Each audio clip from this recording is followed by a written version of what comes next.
Welcome back to Overdue Vacations. This is episode number 2 of our vlog here on YouTube, coming to you from Central Florida, right outside of Disney World. This week we'll be discussing Mardi Gras at Universal Studios, the parades and the concerts and the fun and the atmosphere. Also, while we were there at Universal Studios, they were doing a soft opening of the new Jimmy Fallon ride, Race Through New York. I'll give you my impression of that, a little review, and some other side information from other sources like Jenny Lynn Knopp, Inside the Magic, some other places, just to give you a little insight into that ride. I'm sure everyone's going to want to come down and go to that. In other news coming up, we'll be talking about that the rumors of the gondola transportation system around Disney World. There's a little bit more that got released this week as far as that gondola is concerned, and the Pop Century Resort. So we'll be talking about that. And then also Cirque du Soleil in downtown Disney / Disney Springs is going away. So its last show will be in December. We'll be talking about that. And then we'll be talking a little bit about my boat, the issue I'm having with my boat. I don't know. I don't know if you're interested in what's going on. I'm going to update you all on my boat. And what we'll do is we'll make this a weekly update on my boat repairs. So you can stay just tuned for that exciting information. And then finally, we'll wrap it up like we did last week with episode 1. This will be episode 2, the follow-up to if you're planning on buying real estate or moving to Florida. Just kind of an overview of things you should be looking at, things that would have helped me before we moved out to Florida. So this is just something to help you kind of get some ideas and some questions to ask your realtor or ask me, things to look at when it comes to the HOAs and the areas of the neighborhoods around the parks and other areas of Florida. Just little tips and hints if you're planning on relocating to Florida or jumping into the Florida investment home market. So any and all of those topics we'll be covering in this little series that we're doing. So anyway, all that and much, much more coming up on this week's episode number 2 of Overdue Vacations. It's kind of a combination between Who Let the Dogs Out and Wolf. There it is. It's a love song.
So that pretty much sums up Mardi Gras at Universal. Just a great parade with big floats, tons of beads being thrown. The music and the food and the drinks, just incredible. It's our favorite time of year to go to Universal. I really recommend coming down during Mardi Gras. The crowds are low. The nighttime entertainment is priceless. I mean, like we showed you last week, the concert schedule. I'll go ahead and post a picture here. The concert schedule. I mean, look at these names, and you just can't beat the entertainment at Universal for Mardi Gras. Great time of year.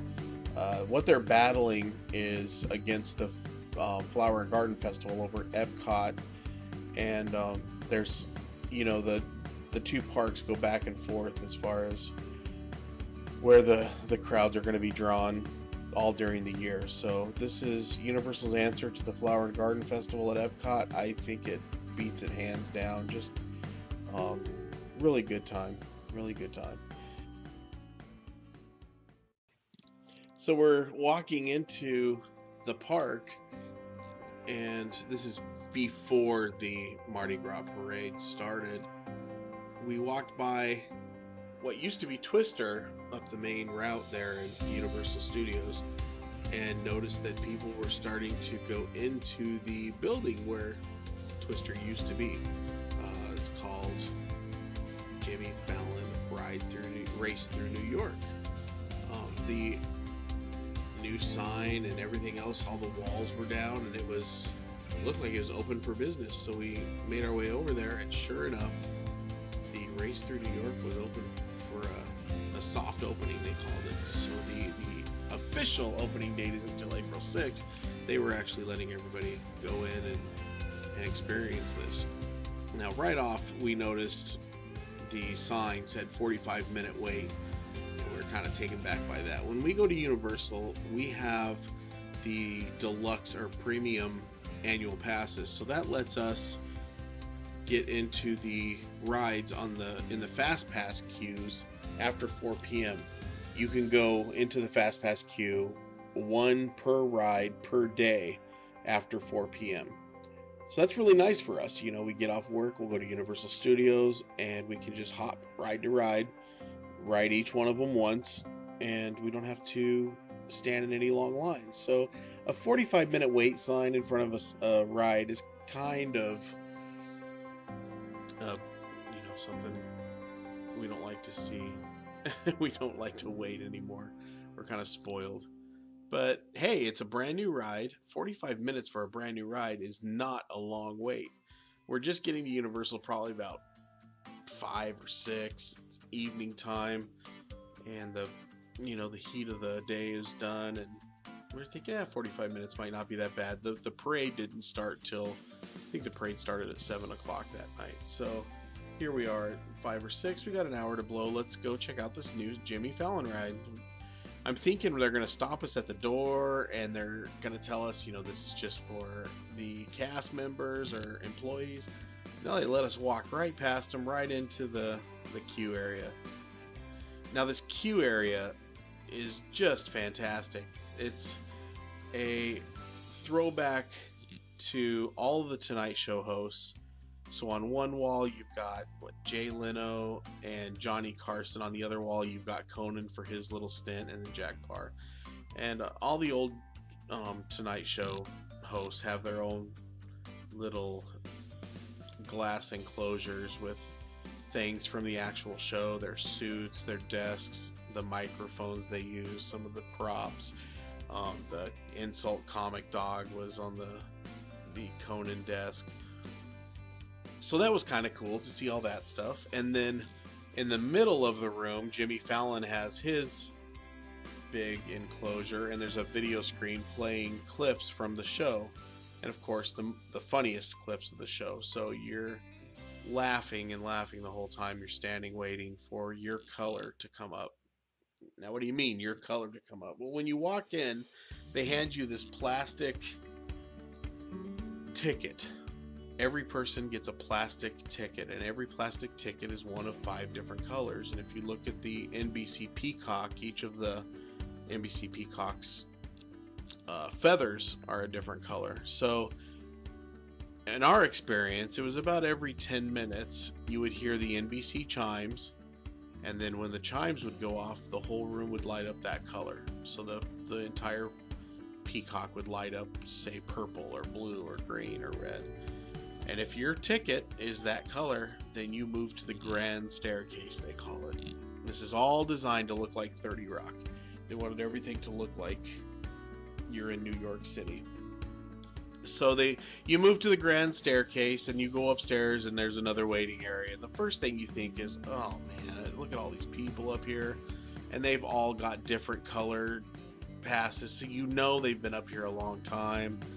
And and you see there's an area there where the queue starts, where you actually get put from these waiting areas into an actual line. And you're thinking, oh, this is just going to be miserable. But then as you kind of get deeper into this semi-crowded room, you notice there's more going on in here than just a waiting area. This is not a hospital waiting area. So you kind of mosey on back, and next thing you know, this stage area on the very back side of the room opens up, and these 5 guys dressed like clowns come out. It's the Ragtime Gals from the show, and they're doing their melodies and their songs and redoing the hip-hop rap songs in a 5-part harmony, and it's just hilarious. And this, for us, it went on about 30 minutes of this, and it was the best part of the entire ride, was being able to be in this waiting area. Very, very entertaining. And around the outside of this room, they have comfortable chairs. Of course those are hashtag the dancing panda comes out, one of the characters from the show, and dances around the room, and you can take pictures with them. So just between the videos and the songs and the entertainment, it goes by so fast, and you don't want it to really stop. You're not really looking forward to getting into that line. So you move on into the single queue line, and now it gets a little bit slower. They have smaller video screens along the way that are all as well playing the clips of the Tonight Show. And you move along little by little. You grab your 3D glasses, as is the way of all new Universal rides. Apparently Universal can't build anything that doesn't have to do with 3D movie screens. All right. I know all you Universal lovers out there are mad at me for saying that, but it just seems that everything Universal does has to do with these immersive 3D screens.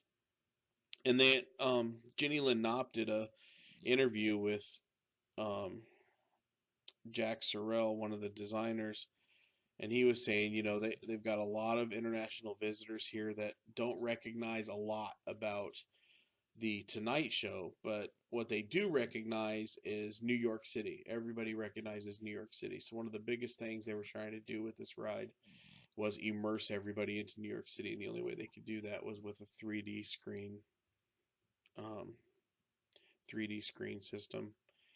So the last great ride Universal put together, I'm just going to say this, the last great ride they put together was the original Harry Potter, and they didn't even do that right. I mean, I'm a chunky guy, I'm a fat guy, I got a big beer belly, and I can't fit on that ride anymore. And it includes the 3D immersiveness, but it also has live action things going on around you. That was a great ride. And then they built this Hogwarts. No, Hogwarts Castle is the great ride. Then they built this bank. What's the new one? Somebody put in the show notes for me. The new Harry Potter ride. All it is 3D screens and a ride vehicle. So they really phoned that one in, I think. Well, this Jimmy Fallon one isn't very progressive at all, in my opinion. I mean, first of all, you feel like you're at 60 Rock. You The queue line is incredible. The entertainment is incredible.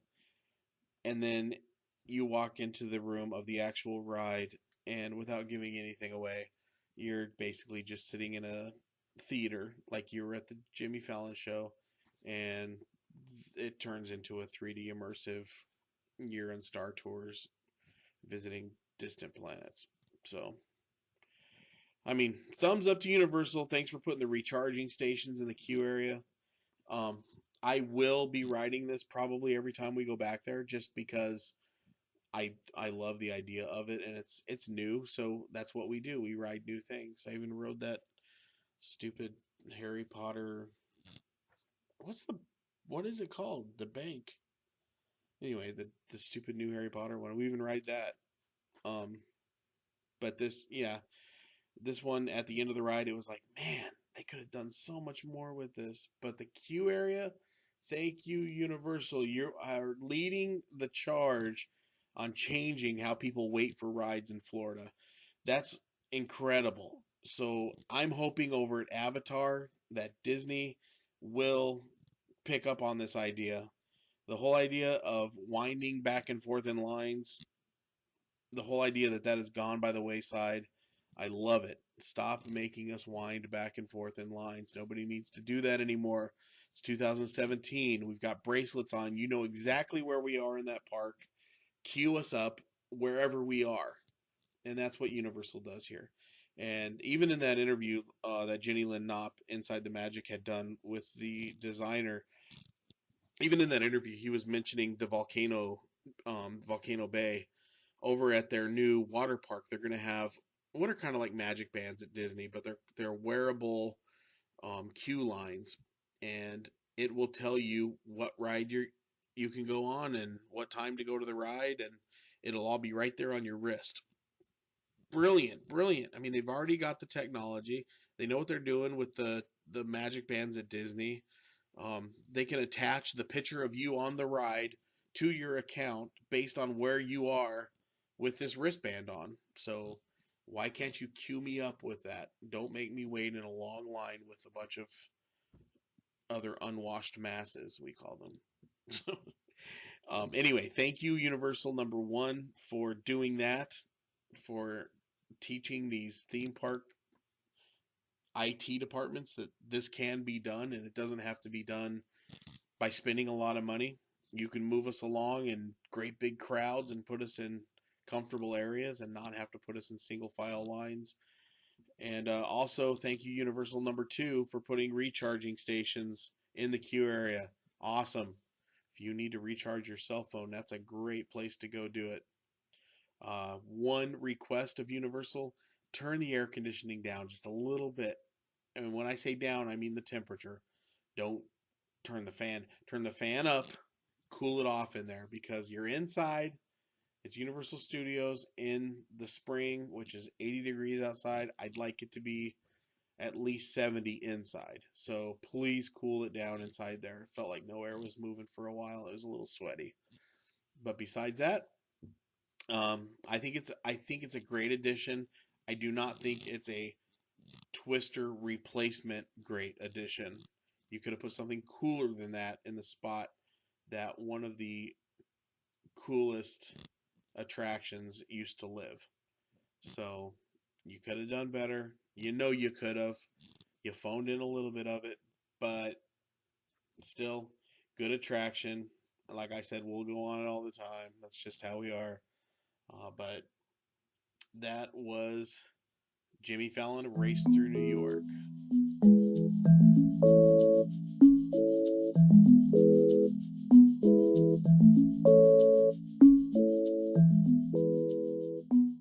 So moving right along, the next order of business here is a report that came out yesterday. Goes along with this rumor of the Walt Disney World gondola, which is rumored to be attaching Epcot, Hollywood Studios, and a couple of the resorts. It looks like along the lines of the original permit submission, there's an overlook being built on Hourglass Lake, which is the body of water that lies right between Pop Century and Art of Animation resorts. This would coincide with the map, as you see there, that I just posted. And if this was one of the gondola stations, that would mean that these two previously known budget resorts would now have a premium transportation system other than a bus, which is I think is the first for Walt Disney World at a budget resort to have a premium transportation system that would take them from the resort to theme parks. This is right between the Pop Century and the Art of Animation, so we're going to keep our nose to the grindstone on this one, and if we hear any more news on these rumors coming out, we'll keep you updated right here. Like I said, this came out yesterday from WDW News Today, just showing these building plans here for what appears to be a gondola station at these budget resorts. So I'm going to get back out and see if we can come up with anything else on this.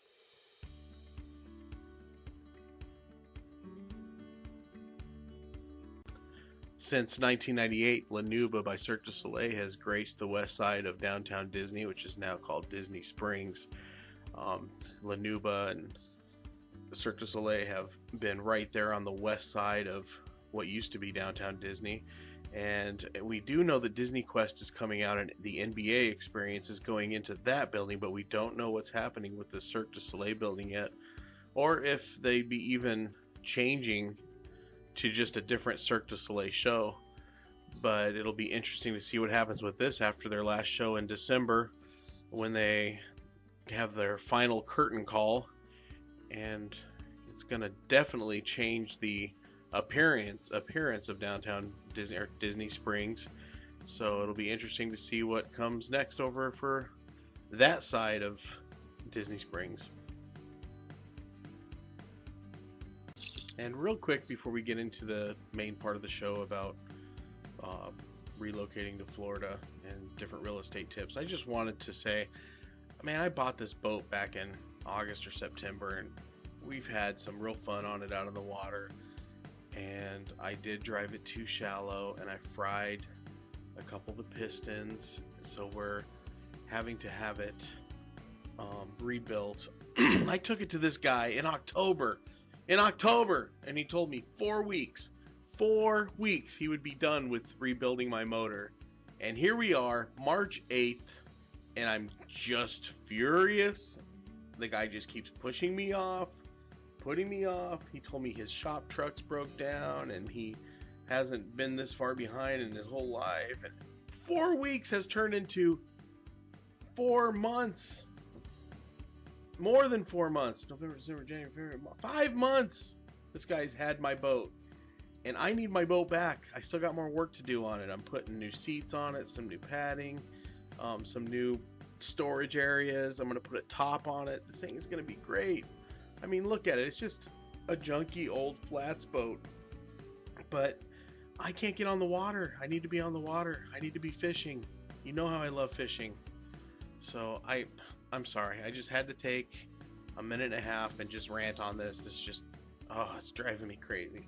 But I'll keep you up to date. Next week, I'll let you know what happens. This guy tells me he's going to be done this week. So I'll let you know next week what happens with my boat.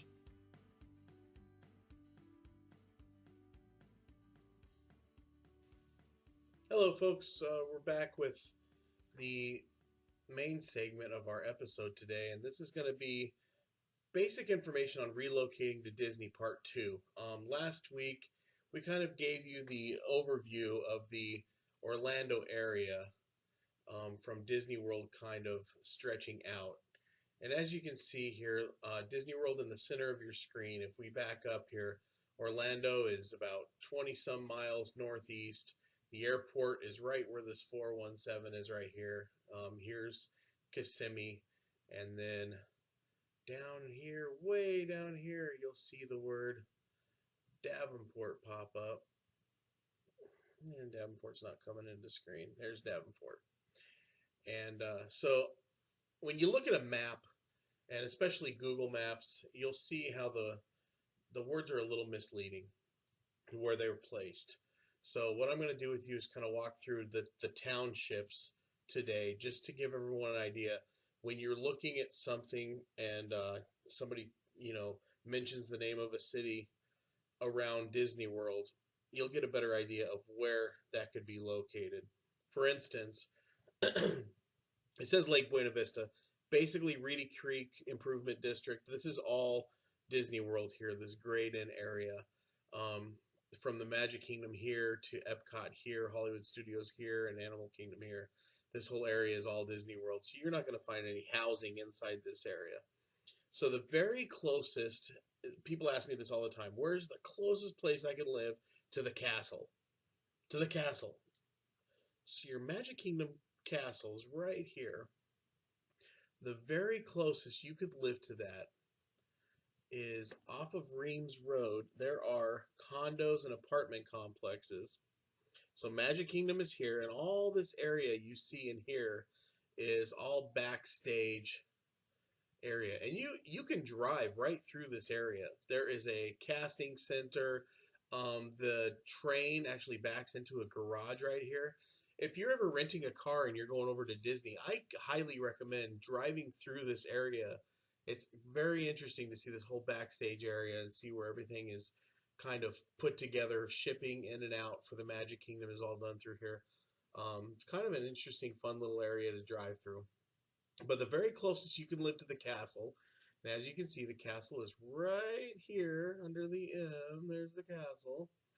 On Reams Road, there is a condo complex that I have actually sold to a person before, right in here. And these are 2 and 3 bedroom condos. The average price, this was last year, but the average price was right about $200,000 for one of these units. And what I'll do, as you can see, it's called Lake Reams Townhomes. And what I'll do is I'll put one of the listings from this community into the notes on the screen here. But it's a beautiful little townhome community. I mean, if you don't mind not having a single family house, this is what they look like. This community does have a pool and other amenities. You know, all of the stuff is kept up for you, so you don't have to mow your lawn or take care of any of the general areas. So the HOA will take care of that. On the back side of these townhomes, you'll see each one has either a 1 or a 2 car garage, and then between the townhome and the garage is a little courtyard area with a fence. So if you had a small pet, that would be a great area for your little pet in between the two. And then, like I said, here's the community building, and they've got a little pool in there. So okay, well let's come back out of there. This is on Langstaff. I'm gonna look up one of the listings here, and I will pull it up here real quick. The very closest you can live to Disney, right here off of Reams Road. Let me pull up a listing. 1 second. So here we are looking at that complex, and the price is $193, $192, $189.9 for the 2 bedroom, 3 bath units inside here. So let's open one of these up and see what it looks like. This one is a 2 bedroom, 3 bath, listed at $189,900. Kind of nestled in there. Fantastic 2 bedroom, 1.5 bath. And so you can see the inside of it. Pretty good size. It's a 2-story. You know, your regular townhome size kitchen. Washer and dryer inside. And then, like I was saying earlier, you've got the outdoor area where you could have a small pet between the house and the garage there. But I'm telling you, from this location, right where this is the closest community to Disney, or to the Magic Kingdom. This will be your view every night, but you've also got to remember it's also going to be what you hear every night. Loud and thunderous booms every night, 9 p.m. So keep that in mind. $200,000, as close as you can get to the Magic Kingdom, Reams Lake Townhomes. You can't get any closer to that, to the castle. Now, the north side of Walt Disney World is also the west side of Orlando. So here's Walt Disney World, ends right about here. Lake Butler, Windermere, $1 million communities. If you want a gorgeous, beautiful, multi-million-dollar home, that's the place you want to live in. Dr. Phillips, Windermere, and Lake Butler. If you are in the market for a home in that range, keep those 3 names in mind: Windermere, Lake Butler, Dr. Phillips. Those 3 areas of West Orlando right here are the most prestigious and have the most beautiful homes. So the west side of Orlando, we move a little bit further to the west, down the 429 here. Winter Garden is this whole area that stretches here. Winter Garden is a middle to upscale community. Winter Garden has a lot of newer homes that are in the 2,500 to 3,500 square foot range. There's a lot of areas that have very good family communities with brand new soccer fields and baseball fields and tennis courts, and they've also put in some new shopping areas all along the 429 here. 429 is a toll road, so that being said, it does have less traffic on it than most roads. So when you're thinking of where to live near Disney World, upper upper scale homes in Windermere or Winter Garden are priced in that upper scale because they don't deal with a lot of traffic up in this area. When you come down into Walt Disney World and you see where I-4 runs along the east side of it, you better know which side of I-4 you want to be on at what time way in advance, because getting across I-4 from or to Walt Disney World is virtually impossible at some times a day. If you wanted to get over on the east side of I-4 is International Drive, which is home to every single restaurant you can imagine, lots of attractions. It's basically the strip from Las Vegas transplanted out to be close to Walt Disney World without the gambling. You've got everything you can imagine along International Drive, it's called. So International Drive is hours away from, I don't mean hours, but it's very hard to get to from Walt Disney World at some times a day.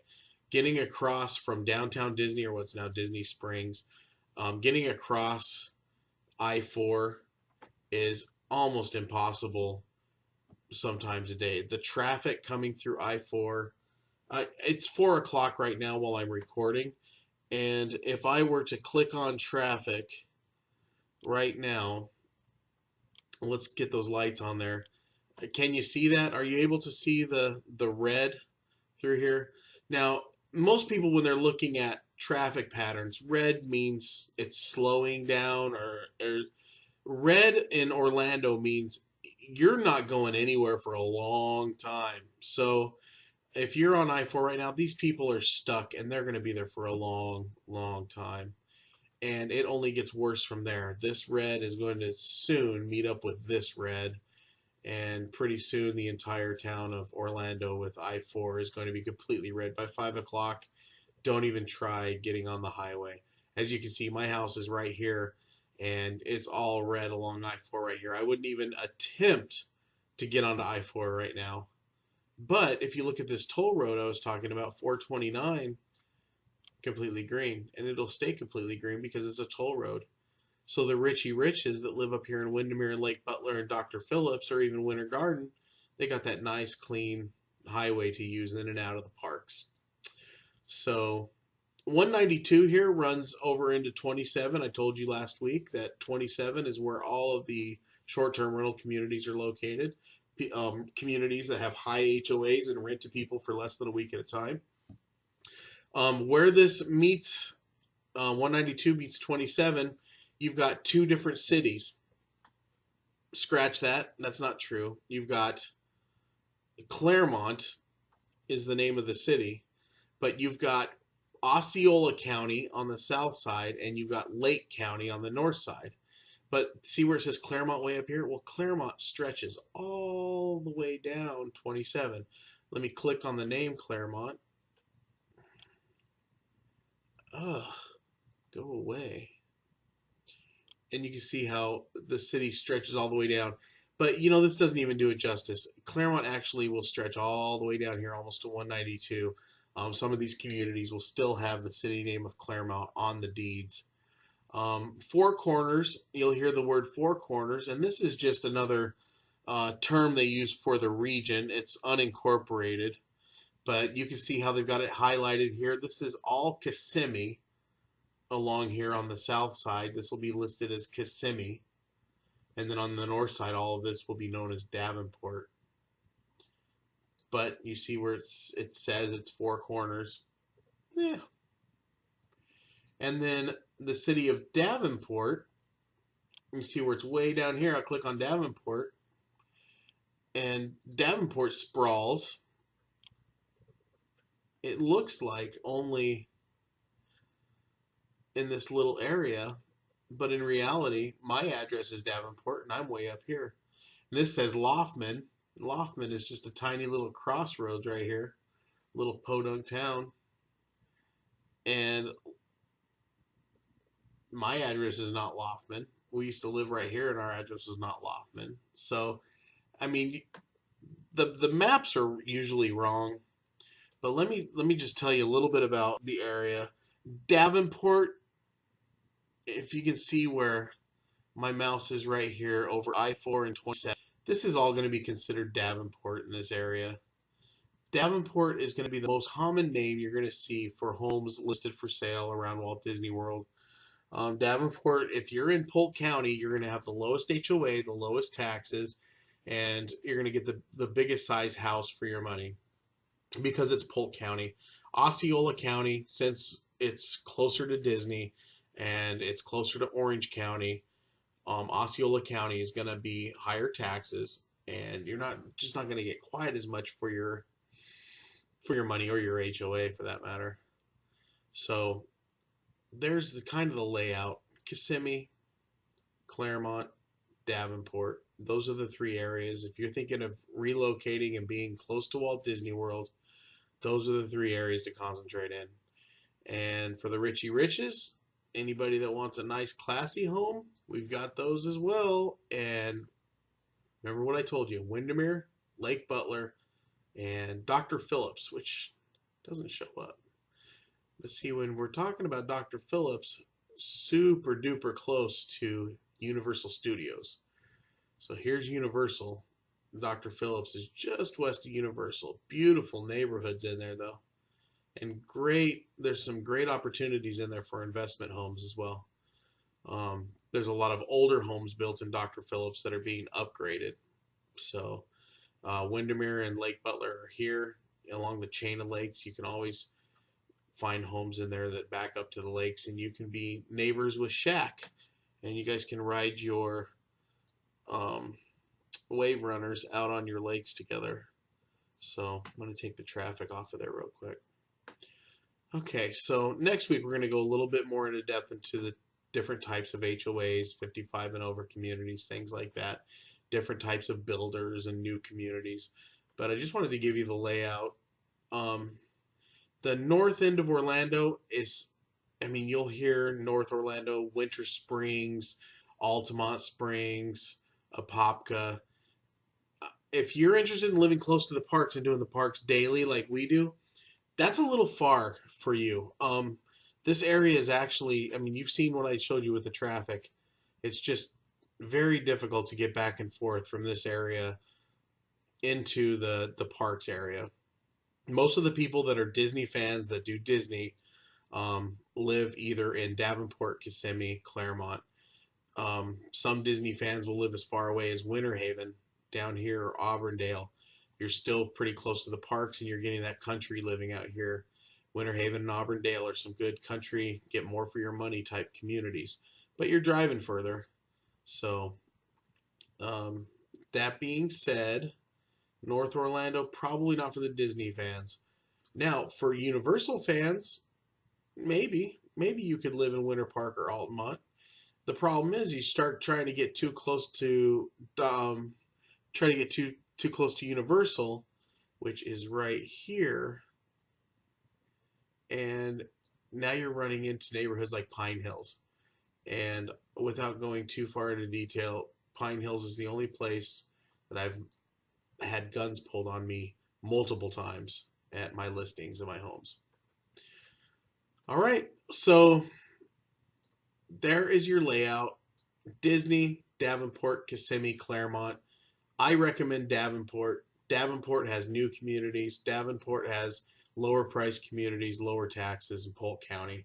I recommend it. If you want to go a little bit further out, even Winter Haven, I recommend highly. Beautiful town, nice, in the orange groves of Florida. If you want to see fireworks every night, there's even some neighborhoods here. Right, the one that I showed you before that was right behind the castle there, there's also a neighborhood just a little bit further up that Reams Road called Independence. Do a search on your, do a Google search for the community of Independence in Orlando, Florida, and take a look into that one. that's kind of a celebration type community where everything's cookie cutter and everything has its place. So see if that's something for you. Come talk to me. Sell them all day long. Sell them all day long. So the thing I love about where I live in Florida is you can see here our favorite beach is right over here where the S is on St. Petersburg. And all we got to do is drive this short way through Tampa across the water and we're at our beach. And if we wanted to go to NASA, it's right out here the other direction on the beach. So it's very nice to be right in the middle so we have access to both sides of the coast. And another thing about living here in Central Florida, when those launches do go up from NASA, you definitely see them. It's fun to watch the NASA launches go up from Cape Canaveral. Okay, so that's it for this week. I'm wrapping up this little section, and I know you'll notice that I didn't show my face at all on this episode, and I did that for you, and I also did that because I'm not wearing any pants. So yes, I did record this entire episode with no pants on. So come back next week. I will put pants on, and we've got a lot more to go over. Overdue vacations. It's about time. It's also about getting you out here. Relocate, move, come on out, invest, be a part of the Florida dream. All right, I'll see you next week.